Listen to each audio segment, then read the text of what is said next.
welcome to part two. Kent, tell me about Kell Brook. What's happening with him?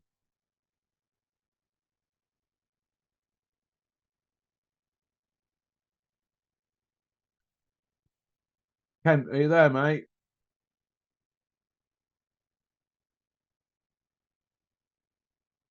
Kent, are you there?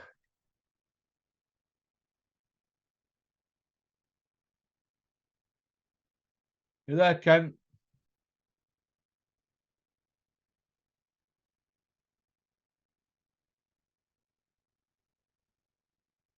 We appear to have lost Kent. Well, I'll give my opinion on Kell Brook at the moment. Obviously, we didn't really want to fight again, and I can understand that. But if he is going to fight again, he's wanting millions of pounds, isn't he? So, all I can say to that is good luck with that. But who's going to buy into Kell Brook against Conor Benn? Who'd buy into that? Really, to be honest. What do you think, Kent? Kent's still not with us. What's happened to Kent? What's happened to you, Kent?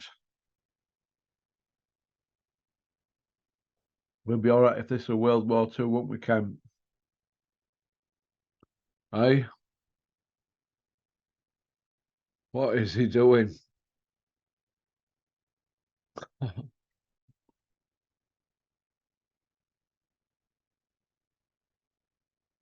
Kent, we're live. What are you doing, Kent?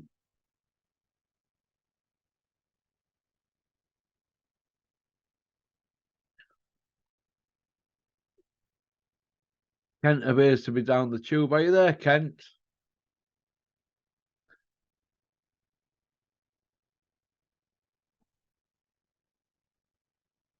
Can't hear you, Kent. You've been messing with it, haven't you? Kent's been messing with it. His phone, that is. Can't hear anything. Well, I don't know why I cannot hear anything, Kent. I don't know why he's not hearing anything.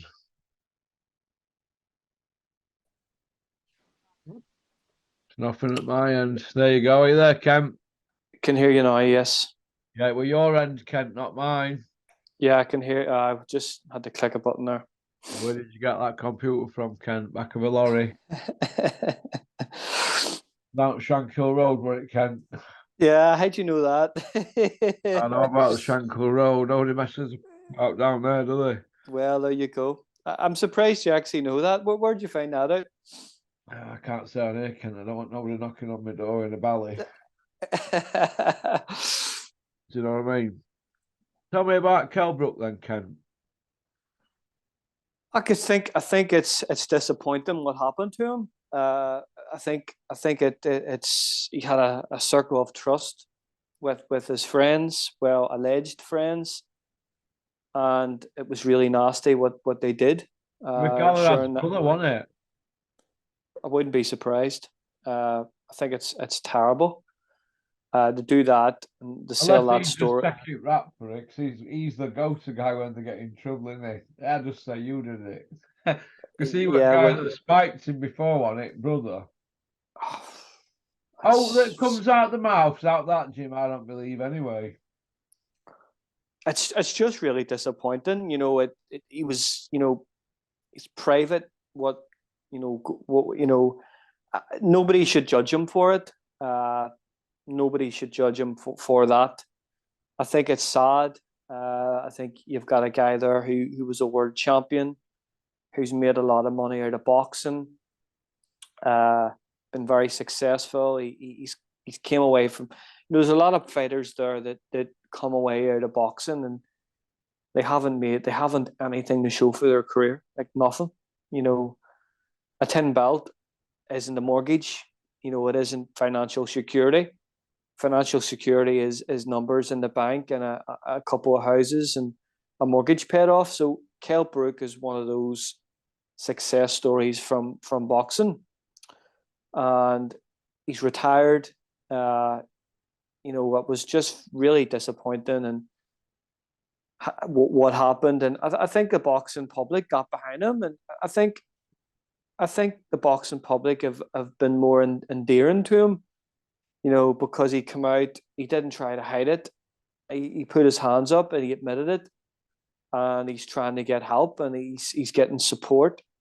I just thought it was really, really sad to see that that somebody that's in your circle of trust can do that on you. If that has even happened, unless he's just taking rap. I mean, like I said, who do you believe in boxing nowadays? Do you know what I mean? People just having a laugh, aren't they, putting rubbish out? So that could have all been a setup, that couldn't it really? We don't know, do we? I don't know. I think something as severe as that, why would you want that publicity for? Why would you want that Well, he's to got a have good that? comeback story, hasn't he, now? Yeah, well, with the board license him, we know about the Liam Cameron thing. You've spoke about it in the show with Dennis. Oh, yeah.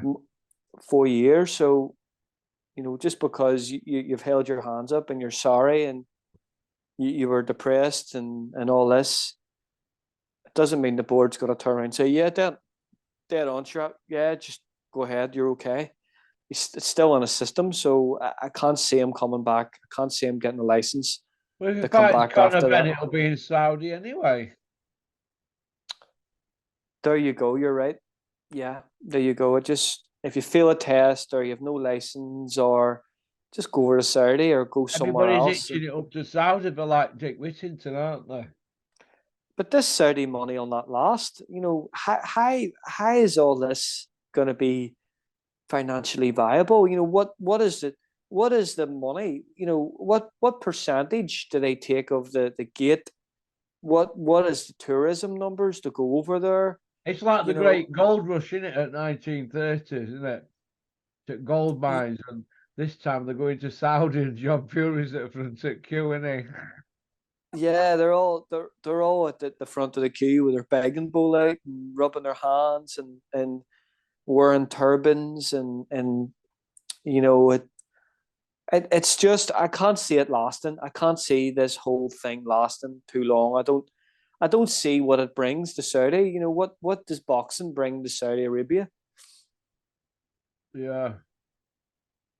Is there gambling laws? Money. I don't. Money, are they allowed to? Are you allowed to gamble in Saudi? I don't know, but when I was a young un, my uncle worked in Saudi doing swimming pools and all that, and he told me when I was a young un that if they stealed out or thieved out over there, they cut your hands off on that. Like why? You think of the amount of fans that boxing and sport. You look at football fans. You look at. Can you imagine going over to Saudi with a load of your mates on a jolly up and you end up having a skin full of drink and messing around, and it doesn't seem to be too appealing for the casual sports fan to go to. And I'm not knocking the country, but you look at the likes of Vegas. You look how appealing Vegas is to go. Like I remember when Carl was boxing, and I was saving up for mortgage at the time, and him and Valdez, it was meant to be him and Valdez were going to fight in Vegas, and I was like, you know what, I'll just spend my mortgage money and go over and watch Carl in Vegas against Oscar Valdez. Now the fight didn't materialize, but even going to Vegas for a week, you could go and see the Vegas Strip. You could go around all these, places that, have been in the mob films and all that.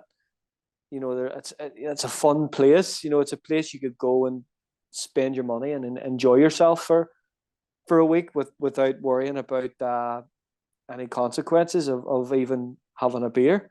So I can't see how this is going to last, Russell. It's not. I don't even think I don't even I can't see any major big fights happening out there. It just doesn't make sense. Well, they had Ruiz Joshua out there, didn't they?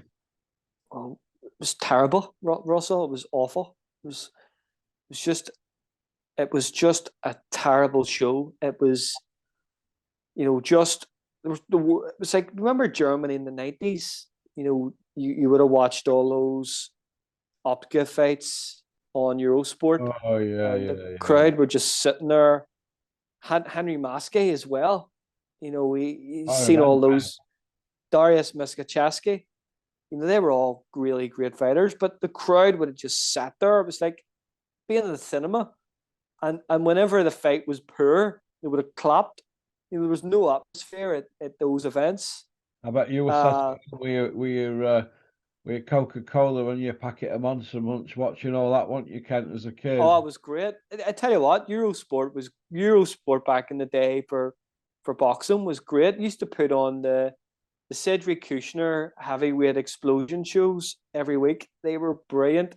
There was some real good fights. Kent, man, you need to get out more. Yeah, and there was loads of European cards, just random European heavyweight fights. It was great. I loved it.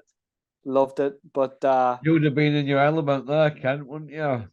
yeah, some fun times watching some of those shows. I Uh, remember I uh-huh. remember seeing Hasim Rahman Joe Lewis. versus Corey Saunders No, Corey at, Sanders. on Eurosport. What a fight! If anyone hasn't seen that fight, go on and check that fight out. It's absolutely brilliant Did fight. Corey Sanders do Vlad? Put him in the orbit. And the thing about it was he was retired at that time, and he was playing golf. He apparently had a really good golf handicap, and he got a phone call when on the golf course one day from Bert Bonte. Do you want to fight Vladimir? When is it? 5 weeks. Are you fit? No. Do you want it? Yes. Straight over. And he put him in the absolute orbit. What a brilliant fighter. Corey Saunders is one of my favorite fighters of all time. Is he? It was live on Sky. Sky Sports showed it as well. Remember watching it and just thinking, now I kind of fancied him getting into the fight because I knew what a really good, dangerous heavyweight he was.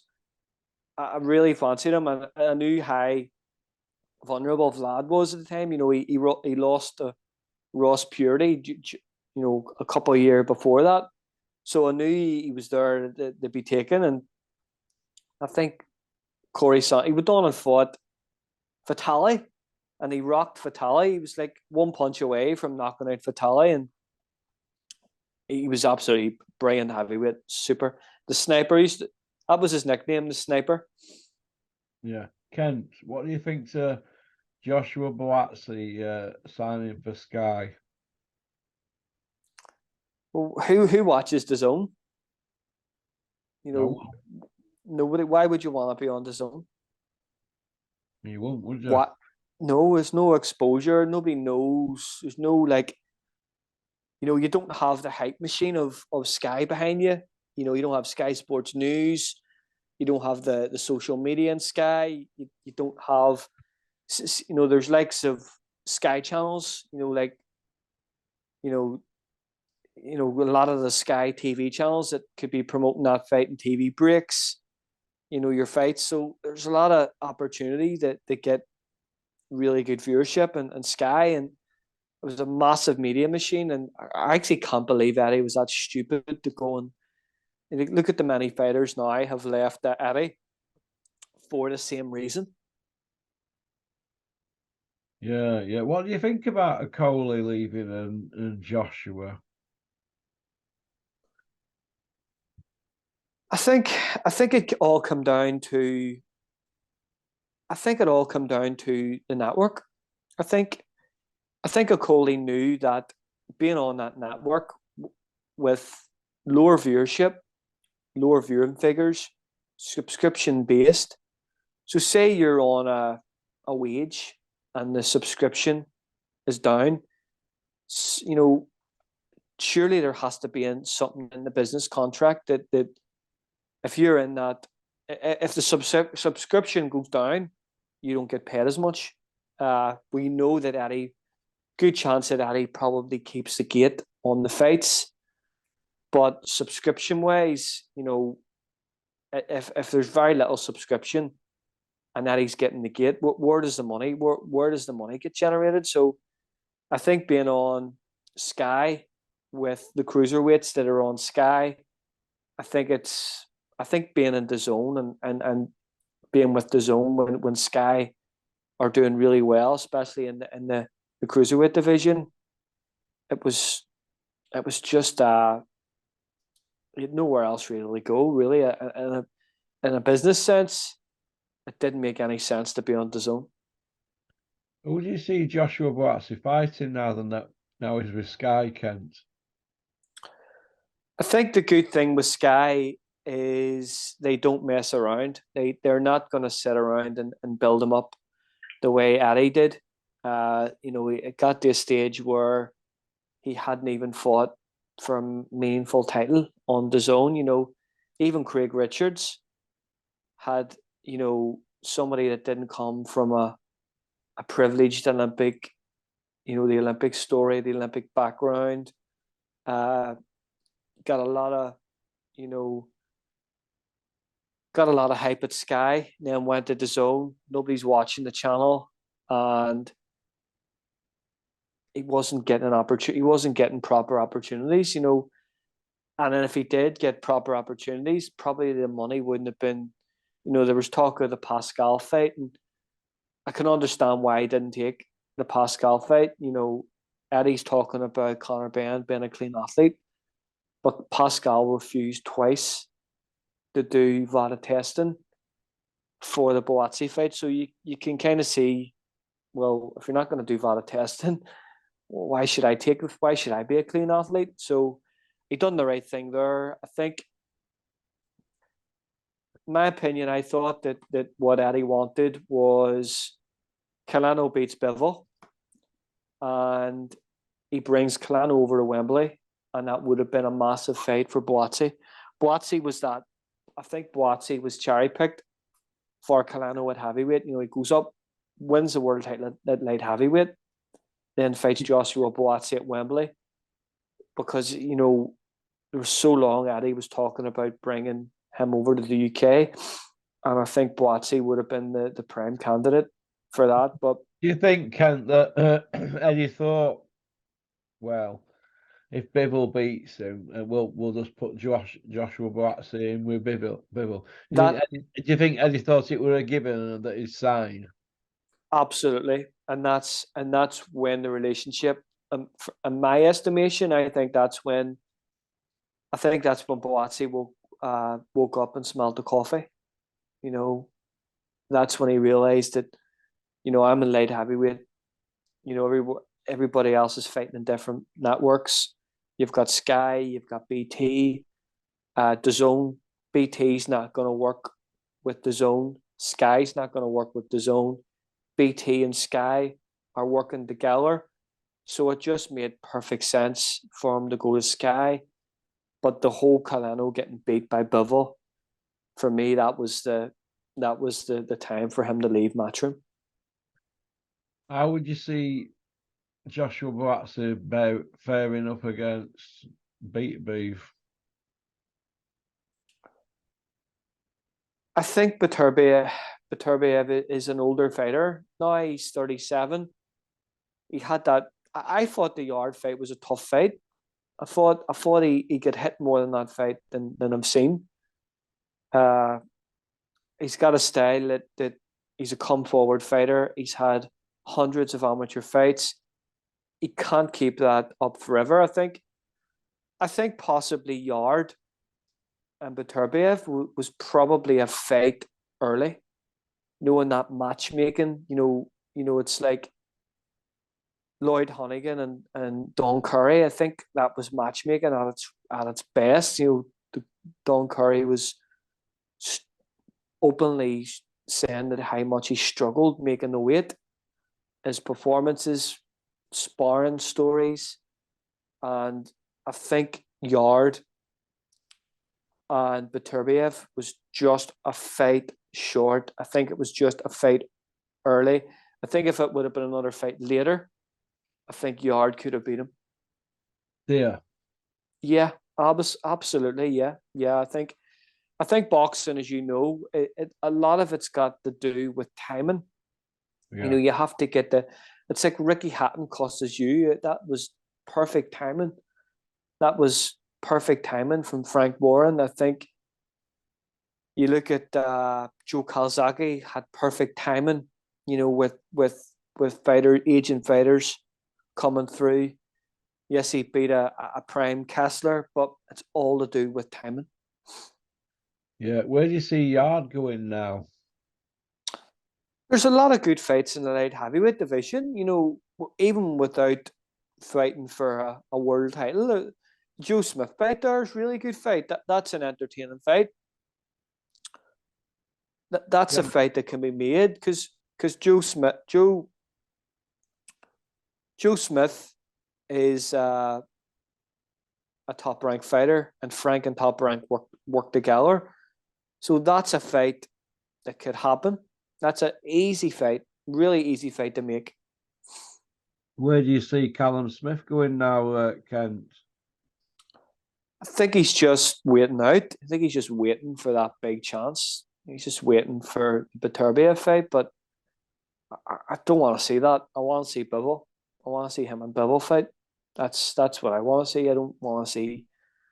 I think he's mandated, but I want to see the best two in the division, undefeated fighters for all the belts fighting. Not that I'm not a big fan of undisputed anyway. I don't really think it's good for boxing, but I want to see those two fighters fight, the two best fighters in the division. Why wouldn't you want to watch it? He's an 11-year pro, Callum Smith, now.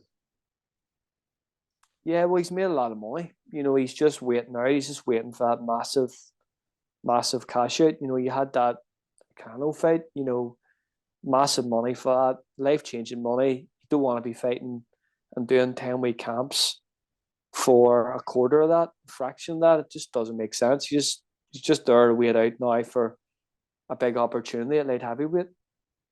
Who can you get massive money though against at light heavyweight when Canelo's fighting super middle next? I think they're waiting for the Beterbiev fight or Bivol. He's WBC number one, which is Beterbiev. So they're just waiting for him now, and that's he said he had a niggle in his last fight. I don't know, not for me to say, but it just says to me that they're just waiting for that cash out fight. And you can't blame him really, like, can you? No, you can't. You can't. It's that's what it's all about, isn't it? Really, Callum Smith, he just wants to top his stash up, doesn't he? Well, it's a sport, but it's also a business as well, and that's what people forget. Boxing now is more a business than it is a sport. What did you think to the DAZN show last night, Ken? To be honest with you, I didn't watch it. I watched another platform and another sporting event on another platform. So I caught the highlights afterwards. The only fight I actually watched was the Salman Dakars win. That was the only fight I actually had any interest in watching, to be honest with you. What do you see happening with Solomon Dakars next? Would you like to see Johnny Fisher fighting? I can't see them taking that, Russell. There's no chance. Why not? They've got very similar records, haven't they? Skill set wise, it's night and day. I can't see them taking that. You've got there. It's interesting. So you've got Fabio Wardley, who's British champion. You've got Salman Dakars, who's English champion. Then you've got the likes of Johnny Fisher. You've got Tommy Welch there. You've got Fraser Clark.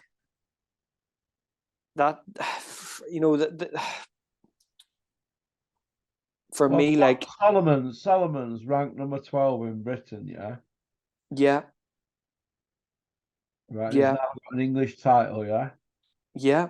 And you know what? He's actually had two decent wins. You know, Johnny he's Fisher's beat ranked number 14, so and Johnny Fisher's 8-0. Solomon's is he 6-0? Solomon 6-0. I don't understand how Johnny Fisher is so high up the rankings, you know, with, you know, as close to Salman Dakars. You know, Salman Dakars beat Bracamonte on points. Now, it was a bit of a snooze fest. You know, he Dave beat Allen had a Bracamonte. life and death with him, didn't Bracamonte's exciting. You know, he? he Yeah. actually took, They put him he, to ac- death, though. it was a brilliant fight. You know, Yeah, it was. Bracamonte actually took Big Pharmacy Miller 10 rounds in his comeback fight. Big fan. Uh, Miller.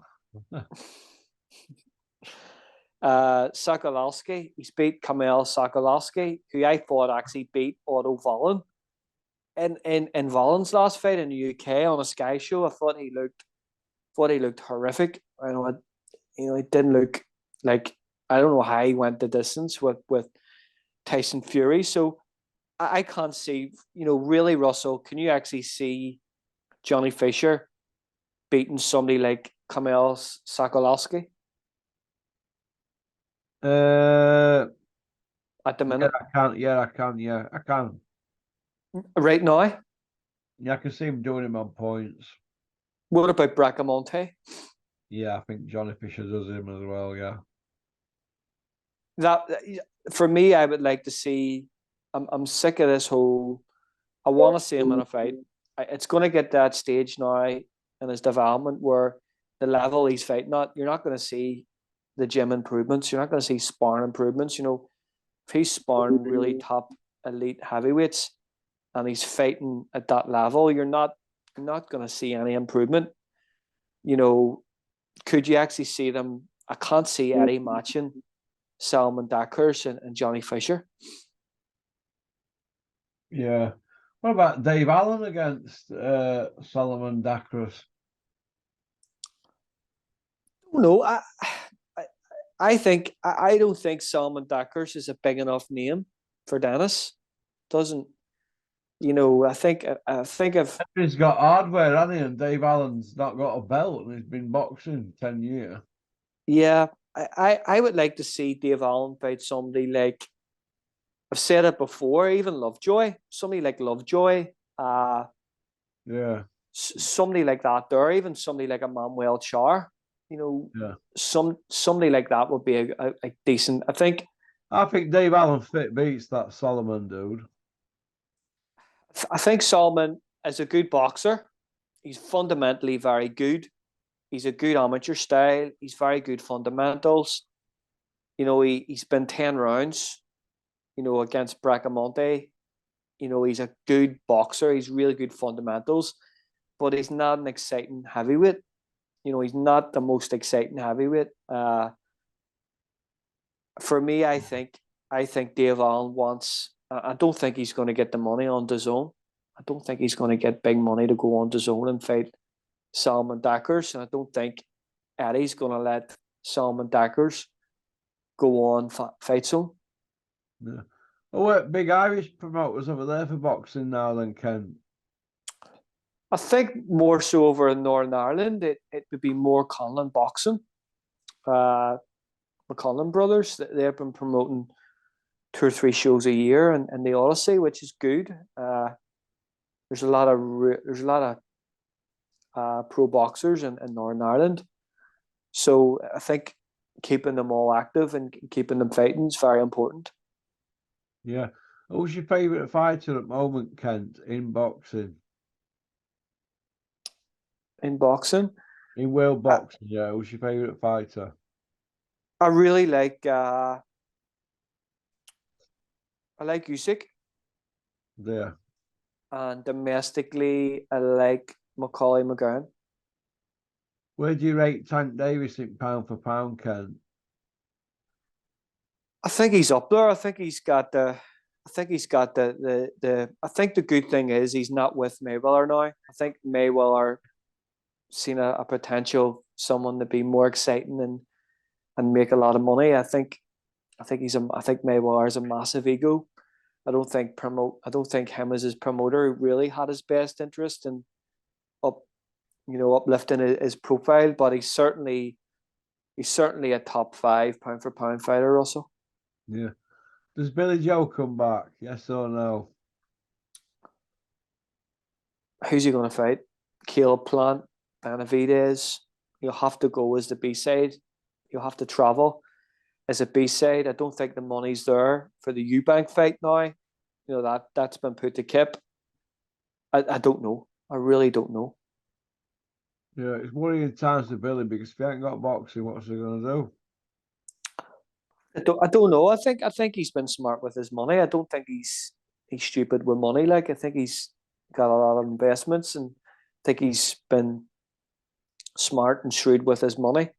He seems to be switched on when a pound note's involved. So with businesses and all sorts. So I don't know. I don't think he needs boxing that much. That depends. If you miss it, if you miss the boxing and you miss the buzz of it, and it's something you've did all your life, or you've did it all your life and you want to do other things and you're financially secure, well, why would you want to come back? Yeah. Okie dokie then. Well, listen, thanks for coming on, Ken. You've been a star.